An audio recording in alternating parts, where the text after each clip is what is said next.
नमस्कार मित्रों, आप सभी का स्वागत है हमारे YouTube चैनल तरुण जी के ट्रिक में। मित्रों याद रखिएगा, तरुण जी के ट्रिक हमारा YouTube चैनल है। साथ ही साथ हमारा एक अलग YouTube चैनल और है जो CTT शिक्षक के लिए काम आता है, तरुण जी के क्लास। तो दोनों चैनल को सब्सक्राइब करिएगा मित्रों। ये क्वेश्चन जो है जीव विज्ञान का है और ये क्वेश्चन जो SSC जेल प्रहरी मध्य प्रदेश, जेल प्रहरी मध्य प्रदेश पुलिस, साथ ही साथ एन वेरियस एग्ज़ाम्स हैं जो इंडिया में होते हैं, उन सभी में आते हैं। जैसे रेलवे, NTPC है और अदर्स एग्जाम जो होते हैं कॉम्पिटेटिव एग्जाम्स में, वो क्वेश्चंस आपको यहीं से मिलेंगे। तो मेरी आपसे रिक्वेस्ट है, वीडियो को पूरा देखें। खासतौर से अभी जो तैयारी रेलवे के लिए कर रहे हैं, जेल प्रहरी के लिए कर रहे हैं, SSC के लिए कर रहे हैं, उनको तो ये देखना मस्ट है। और जो हमारे टीचर एग्जाम्स होते हैं उनमें भी ये क्वेश्चंस आ जाते हैं। तो मेरी आपसे रिक्वेस्ट है, वीडियो को पूरा देखें। ये लाइव टेस्ट है तो लाइव टेस्ट पूरा दें, साथ ही कमेंट प्रॉपरली करें। और यदि यदि हमारा चैनल पसंद आए तो इस चैनल को सब्सक्राइब करेगा, वीडियो को लाइक ज़रूर करेगा और लास्ट में बताइएगा आपके क्वेश्चंस कितने सही थे।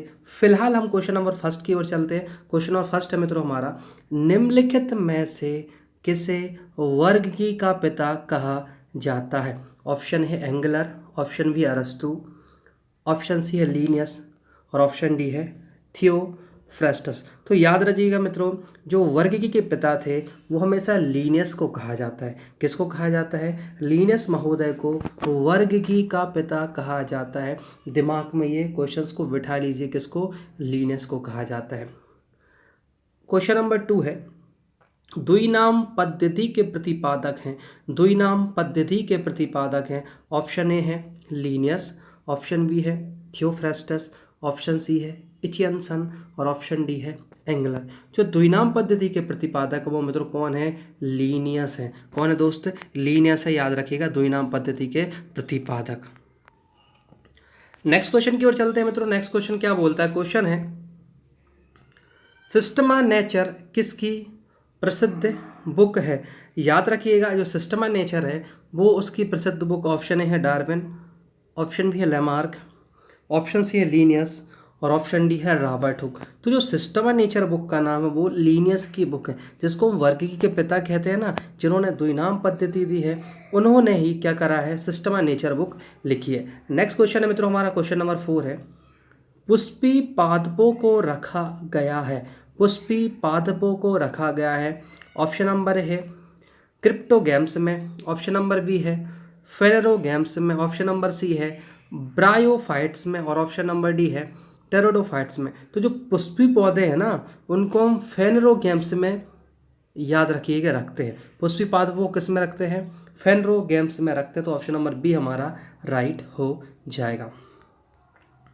नेक्स्ट क्वेश्चन की ओर चलते हैं मित्रों। नेक्स्ट क्वेश्चन बोलता है, अपुष्पी पादपों को रखा गया है। अपुष्पी पादपों को रखा गया है। ऑप्शन ए है क्रिप्टोगैम्स में, ऑप्शन बी है फेनरोगैम्स में, ऑप्शन सी है ब्रायोफाइट्स में और ऑप्शन डी है टेरोडोफाइट्स में। तो यहाँ पर हम अपुष्पी पादपों की बात कर रहे हैं। तो अपुष्पी पादपों को हमेशा क्रिप्टोगैम्स में रखा जाता है। किस में रखा जाता है? क्रिप्टोगैम्स में रखा जाता है अपुष्पी पादपों को। नेक्स्ट क्वेश्चन मित्रों हमारा, कि वर्गीकरण की आधारीय इकाई क्या है? वर्गीकरण की आधारीय इकाई क्या है? ऑप्शन नंबर ए है जीनस, ऑप्शन नंबर बी है फैमिली, ऑप्शन नंबर सी है स्पेसीज और ऑप्शन नंबर डी है ऑर्डर। तो याद रखना, जो वर्गीकरण की इकाई होता है, जो नामकरण पद्धति या वर्गीकरण किया गया था पूरा का पूरा तो जीव विज्ञान में, वो उन्होंने किया था स्पेसीज में। तो वर्गीकरण की जो आधार इकाई क्या कहलाती है? वो स्पेसीज कहलाती है। क्या कहलाती है भाई? स्पेसीज कहलाती है। नेक्स्ट क्वेश्चन मित्रों, नेक्स्ट क्वेश्चन है, हाइड्रोफाइट्स होते हैं। हाइड्रोफाइट्स होते हैं। ऑप्शन ए है समुद्री जीव, ऑप्शन बी है जलीय जीव, ऑप्शन सी है पादप रोग और ऑप्शन डी है जड़ विहीन पौधा। तो याद रखिएगा, जो हाइड्रोफाइट्स होते हैं वो हमेशा जलीय पौधा होते हैं। क्या होते हैं? जलीय पौधे। तो जितने भी जल में होने वाले पौधे होते हैं ना, जलीय पौधे, उनको हम हाइड्रोफाइट्स कहते हैं, चाहे वो कोई भी किस्म के हों। नेक्स्ट क्वेश्चन है मित्रों हमारा, द्विनाम पद्धति का अभिप्राय है। पौधों के नामों को 2 शब्दों में लिखना को बताते हैं उनकी। ऑप्शन ए है वंश तथा जाति, ऑप्शन बी है जाति तथा किस्म, ऑप्शन सी है कुल तथा वंश, और ऑप्शन डी है गण तथा कुल। तो जो हमारी द्विनाम पद्धति का अभिप्राय होता है ना, वो होता है वंश और जाति से। किससे होता है? वंश और जाति से होता है। तो इसलिए तुम देखना, जब भी कोई भी, जैसे होमोसेपियंस की बात करें तो होमोसेपियंस में जो अपन नाम लिखते हैं ना, उसमें वंश और जाति, होमो और सेपियंस दोनों अलग अलग वंश और जाति लिख के उसको कंप्लीट कर देते हैं द्विनाम पद्धति में। नेक्स्ट क्वेश्चन मित्रों, क्वेश्चन है जिन पौधों पर बीज बनते हैं किंतु पुष्प नहीं बनते हैं कहलाते हैं। ऑप्शन ए है आवर्त बीजी, ऑप्शन बी है अनावर्त बीजी, ऑप्शन सी है टेरिडोफाइट्स और ऑप्शन डी है ब्रायोफाइट्स। तो जिन पौधों पर भाई बीज बनते हैं किंतु पुष्प नहीं, उनको हम कहते हैं अनावर्त बीजी। एक होता है आवर्त बीजी, एक होता है अनावर्त बीजी। तो अनावर्त बीजी जो भी होते हैं ना पौधे, उन पर बीज बनते हैं किंतु पुष्प नहीं लगते हैं। नेक्स्ट क्वेश्चन है दोस्तों हमारा, क्वेश्चन नंबर 10 है जीवाणु की खोज सर्वप्रथम किसने की थी। ये सबसे इम्पोर्टेंट क्वेश्चन है, ये कई बार रिपीटेड हुआ है। ऑप्शन ए है ल्यूमेनहॉक, ऑप्शन बी है रॉबर्ट हुक, ऑप्शन सी है रॉबर्ट कोच और ऑप्शन डी है लुई पास्चर। तो याद रखिएगा, जो जीवाणु की खोज सर्वप्रथम करी थी वो ल्यूमेनहॉक ने करी थी। किसने करी थी? ल्यूमेनहॉक। ये क्वेश्चन बहुत बार रिपीटेड होता है, इसलिए इसको अच्छे से याद कर लीजिए, ल्यूमेनहॉक। क्वेश्चन नंबर 11 है दोस्तों, जीवाणु से संबंधित निम्न कथनों में से कौन सा सही है। ऑप्शन ए है सभी जीवाणु स्वपोषी होते हैं, ऑप्शन बी है सभी जीवाणु विविधपोषी होते हैं, ऑप्शन सी है अधिकांशतः जीवाणु विविधपोषी होते हैं किंतु कुछ स्वपोषी होते हैं, और ऑप्शन डी है सभी जीवाणु प्रकाश संश्लेषी होते हैं। तो इसका जो राइट का आंसर है वो हमारा ऑप्शन नंबर सी है। और ऑप्शन नंबर सी बोलता क्या है? अधिकांश जीवाणु विविधपोषी होते हैं किंतु कुछ स्वपोषी भी होते हैं। इतना आपको याद रखना है।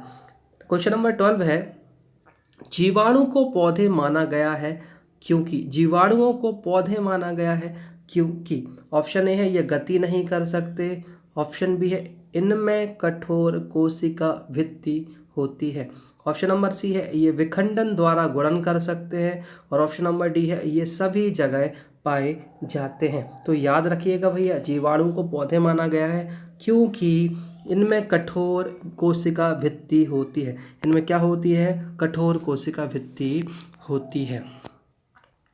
क्वेश्चन नंबर 13 की ओर चलते हैं। क्वेश्चन नंबर 13 है निम्नलिखित में से किसमें माइटोकॉन्ड्रिया अनुपस्थित होता है। निम्नलिखित में से किसमें माइटोकॉन्ड्रिया अनुपस्थित होता है। ऑप्शन नंबर है जीव कवक में, ऑप्शन बी है शैवाल में, ऑप्शन सी है जीवाणु में, और ऑप्शन डी है ईस्ट में। तो जो माइटोकॉन्ड्रिया होता है वो याद रखिएगा जीवाणु में अनुपस्थित होता है। किसमें? जीवाणु में, जिसकी खोज कौन ने करी थी? ल्यूमेनहॉक ने करी थी, याद रखिएगा, ठीक है। क्वेश्चन नंबर 14 बोलता है कि जीवाणुओं की साधारणतः आकृति क्या होती है।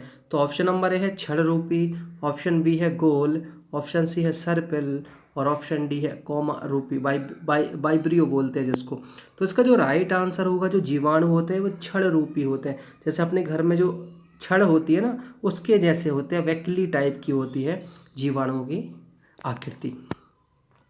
क्वेश्चन 15 बोलता है कि जो जीवाणु आकार में सबसे छोटे होते हैं क्या कहलाते हैं। ऑप्शन ए है गोलाणु, ऑप्शन बी है वाइब्रियो, ऑप्शन सी है दंडाणु, और ऑप्शन डी है स्पाइरलिया। स्पाइरलिया। तो जो जीवाणु आकार में सबसे छोटे होते हैं वो कहलाते हैं, याद रखिएगा, गोलाणु। क्या कहलाते हैं? गोलाणु, कोशी कहलाते हैं, याद रखिएगा मित्रों, है ना। 16 क्वेश्चन है हमारा कि एक गोल जीवाणु कहलाएगा, एक गोल जीवाणु कहलाएगा। ऑप्शन है वाइब्रियो, ऑप्शन बी है बैसिलस, ऑप्शन सी है कोकस, और ऑप्शन डी है स्पाइरिया। तो एक जो गोल जीवाणु कहलाता है वो क्या कहलाता है भाई? याद रखिएगा, कोकस कहलाता है। क्या कहलाता है? कोकस। तो यहाँ पर हम गोल जीवाणु की बात कर रहे हैं, तो गोल जीवाणु में कोकस इज राइट आंसर है। क्वेश्चन नंबर 17 की बात करते हैं। 17 है एक सर्पिल जीवाणु को कहते हैं, एक सर्पिल जीवाणु को हम क्या कहते हैं। ऑप्शन ए है डिप्लोकोकस, ऑप्शन बी है बैसिलस, ऑप्शन सी है कोकस, और ऑप्शन डी है स्पाइरिलम। तो जो एक सर्पिल जीवाणु होता है वो क्या होता है, वो स्पाइरलम होता है। क्या होता है, वो स्पाइरलम होता है, एक सर्पिल जीवाणु। तो ऐसे याद करना पूरे जीवाणु को। हाँ, नेक्स्ट क्वेश्चन है हमारा 18 कि वास्तविक केंद्रक किस में अनुपस्थित होता है। वास्तविक केंद्रक किस में अनुपस्थित होता है। ऑप्शन ए है कवक, ऑप्शन बी है लाइकेन, ऑप्शन सी है जीवाणु और ऑप्शन डी है हरे शैवाल। तो याद रखना, जो वास्तविक केंद्रक अनुपस्थित होते हैं वो जीवाणु में ही होते हैं, क्योंकि ये पूरा टॉपिक ही जीवाणु पर है। तो इसमें जीवाणु कितने सारे क्वेश्चंस हैं कि तुम देखना, पूरे यदि याद हो गए ना तो पेपर में मिसिंग कहीं से नहीं होना है, याद रखिएगा। क्वेश्चन नंबर 19 बोलता है कि निम्नलिखित में से कौन सर्वाधिक संख्या में पाए जाते हैं। ऑप्शन ए शैवाल, ऑप्शन बी कवक, ऑप्शन सी जीवाणु और ऑप्शन डी कीट। तो जो इसका राइट आंसर है, निम्नलिखित में से कौन सर्वाधिक मात्रा में पाए जाते हैं, तो जीवाणु सर्वाधिक मात्रा में पाए जाते हैं।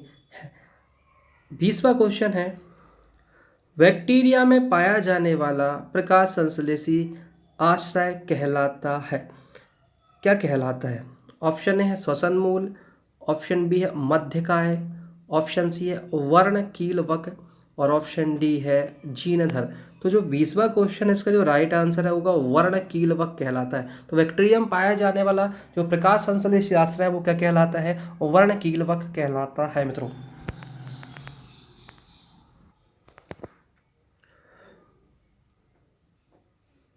नेक्स्ट क्वेश्चन मित्रों, हमारा क्वेश्चन है हमारा कि पाश्चर प्रसिद्ध है, पाश्चर क्या कहलाता है, प्रसिद्ध है। ऑप्शन ए है प्रोटीन संश्लेषण के लिए, ऑप्शन बी है सूक्ष्मदर्शी के अन्वेषण के लिए, ऑप्शन सी है रोगों की जर्म थ्योरी के लिए और ऑप्शन डी है शराब के किण्वन के लिए। तो इसका जो राइट आंसर होगा ना, पाश्चर किस लिए होता है, रोगों की जर्म थ्योरी के लिए। जो रोग में जो जर्म थ्योरी होती है उसके लिए पाश्चर प्रसिद्ध थे। ऑप्शन 22वां है, निम्न में से सबसे छोटा जीव कौन सा है। विषाणु, जीवाणु, माइक्रोप्लाज्मा या यीस्ट। तो आप सभी को पता है सबसे छोटा जीव माइक्रोप्लाज्मा कहलाता है। क्या कहलाता है, माइक्रोप्लाज्मा सबसे छोटा जीव कहलाता है। आगे चलते हैं 23वें क्वेश्चन पर। 23वां क्वेश्चन बोलता है, जो जीवाणु सीधे ही वायुमंडल नाइट्रोजन को नाइट्रोजन के यौगिक में बदलते हैं क्या कहलाते हैं। ऑप्शन ए है विनाइट्रीकारी जीवाणु, ऑप्शन बी सड़ने वाले जीवाणु, ऑप्शन सी नाइट्रोजन स्थिरीकरण जीवाणु और ऑप्शन डी है नाइट्रीकारी जीवाणु। तो जो इसका राइट आंसर होगा मित्रों वो क्या होगा, हमारा ऑप्शन सी नाइट्रोजन स्थिरीकरण जीवाणु। क्या कहलाएंगे, नाइट्रोजन स्थिरीकरण जीवाणु। सीधे वायुमंडलीय नाइट्रोजन को नाइट्रोजन यौगिक में बदल देते हैं। और आपको पता है कि पृथ्वी पर जो वायुमंडल है उसमें 78% सबसे ज़्यादा मात्रा में क्या है, नाइट्रोजन होती है, जो पौधों की वृद्धि के लिए बड़ी इंपॉर्टेंट होती है। 24 क्वेश्चन की ओर चलते हैं। 24 बोलता है, मूल ग्रंथिका रूट नोडल्स पाई जाती हैं कुछ लेग्यूमिनस पादपों तथा कुछ अन्य पौधों में। ऑप्शन बी है केवल कुछ लेग्यूमिनस पादपों में, ऑप्शन सी है सभी लेग्यूमिनस पादपों में किंतु अन्य पौधों में कभी नहीं और ऑप्शन डी है सभी पौधों में। तो इसका जो राइट आंसर होगा वो होगा कुछ लेग्यूमिनस पादपों तथा अन्य पौधों में पाई जाती हैं मूल ग्रंथिकाएं। 25वां क्वेश्चन है मित्रों हमारा, अधिक नमक वाले अचार में जीवाणु जीवित नहीं रह पाते हैं क्योंकि ऑप्शन ए है हमारा जीव द्रव्य संकुचित हो जाते हैं और इस तरह वह मर जाते हैं। ऑप्शन बी है अचार में जीवाणुओं के जीवित रहने के लिए आवश्यक पोषक पदार्थ नहीं होते हैं। ऑप्शन सी है लवण या नमक जनन का संदमन करता है और ऑप्शन डी है जीवाणुओं को जनन के लिए पर्याप्त प्रकाश नहीं मिलता है। तो मित्रों जो इसका राइट आंसर होगा वो होगा ऑप्शन ए। तुमने घर में अचार में तुम देखते हो नमक डालते हो, क्यों डालते हो, क्योंकि ये जीव द्रव्य संकुचित हो जाता है। जो जीव द्रव्य होता है वो छोटा हो जाता है, इस तरह वो मर जाता है, इसलिए उसमें बैक्टीरिया नहीं होते। लेकिन आप देखेंगे जैसे ही उसमें अन्न या पानी चला जाता है वापस से वो कवक फफूंद लगना स्टार्ट हो जाती है। क्वेश्चन नंबर 26 पे चलते हैं। मानव की आंत में पाया जाने वाला जीवाणु, ये सबसे ज़्यादा आने वाला क्वेश्चन है।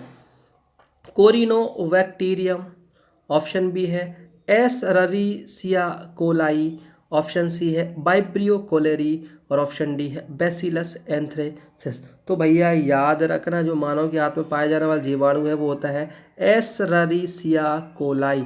ऑप्शन बी हमारा राइट है। ठीक है, 30 क्वेश्चंस आज हम लगाएंगे, बाकी के क्वेश्चंस कल लगाएंगे। क्योंकि आपको पता नहीं हो तो बता दूं, हमारी 2 लाइव क्लासेस चलती हैं। एक तो 11 बजे रहती है तरुण जी के क्लास चैनल पे, जो CTET के लिए होती है, जिसमें भी मैथ्स पेडागोगी चल रही है। और सेकंड शाम को 7 बजे हमारी ऑनलाइन क्लास होती है साइंस की, तरुण जी के ट्रिक चैनल पे, जिस पे आप अभी देख रहे हो, तो ज़रूर टाइमिंग याद कर लें। साथ ही हमारी फेसबुक पर भी लाइव क्लासेस चलती है। फेसबुक के लाइव क्लासेस के लिए हमारा नीचे डिस्क्रिप्शन बॉक्स में ग्रुप दिया है, उसको आप ज्वाइन कर ले। वहाँ से आपको रोजाना 2 बजे और रात के 9 बजे लाइव क्लासेस मिल जाएंगी। अभी 27 क्वेश्चन पे चलते हैं। 27 बोलता है टीबी, जिसको हम तपेदिक बोलते हैं, उत्पन्न करने वाला जीवाणु कौन सा है? ऑप्शन ए है साल्मोनेला, ऑप्शन बी है माइक्रोबैक्टीरियम, ऑप्शन सी है डिप्लोकोकस और ऑप्शन डी है स्ट्रेप्टोमाइसिस। तो सभी को पता है तपेदिक उत्पन्न करने वाला, सबसे पहले तपेदिक टीबी जीवाणु से होता है और ये होता है माइकोबैक्टीरियम। 28 है कि भोजन की विषाक्तता उत्पन्न होती है। ऑप्शन ए है क्लोरोस्टेडियम टिटेनी द्वारा, ऑप्शन बी है क्लोस्टेडियम ब्यूटीलिनियम द्वारा, ऑप्शन सी है साल्मोनेला टाइफोसिस द्वारा और ऑप्शन डी है बैसिलस एंथ्रेसिस द्वारा। तो भोजन की जो विषाक्तता होती है वो उत्पन्न होती है क्लोस्ट्रीडियम बैटुलिनियम द्वारा, आपको याद रखना है। 29वां क्वेश्चन, एंटीबायोटिक्स अधिकांशतः पाए जाते हैं कवकों में, विषाणुओं में, जीवाणुओं में और आवर्तबीजियों में। तो भाई जो एंटीबायोटिक्स होते हैं ना, वो याद रखिएगा जीवाणुओं में पाए जाते हैं। किस में पाए जाते हैं? जीवाणुओं में पाए जाते हैं। और आज का लास्ट क्वेश्चन है मित्रों, यदि एक जीवाणु कोशिका प्रति 20 मिनटों में विभाजित होती है तो 2 घंटे में कितने जीवाणु बनेंगे? तो 2 घंटे में कितने जीवाणु बनेंगे आपको बताना है। यदि एक जीवाणु प्रति मिनट में 20 में हो रहा है तो 2 घंटे में कितने बनेंगे? तो इसका राइट आंसर जो भी होगा आप कमेंट बॉक्स में बताएं, मैं इसका आंसर बाद में बताऊंगा, अभी मैं आपको इसका आंसर नहीं बता रहा हूँ। ऑप्शन आपके सामने हैं, ये रहे हमारे ऑप्शन 4, 16, 8 और 64। तो इसका राइट आंसर आप कमेंट बॉक्स में करिएगा, मैं इसका राइट आंसर बताऊंगा। तो फिलहाल इस क्लास को फिनिश करते हैं। कमेंट में बताइएगा आपने नंबर कितने पाए। इस वीडियो को फ्रेंड्स के साथ शेयर जरूर करिएगा, क्योंकि ये वीडियो आपको रेलवे, SSC, जेल प्रहरी और MP पुलिस में काम आने वाला है। वीडियो अच्छा लगे तो लाइक करें, कमेंट करें। हमारे साथ बने रहने के लिए धन्यवाद। जय हिंद, जय भारत।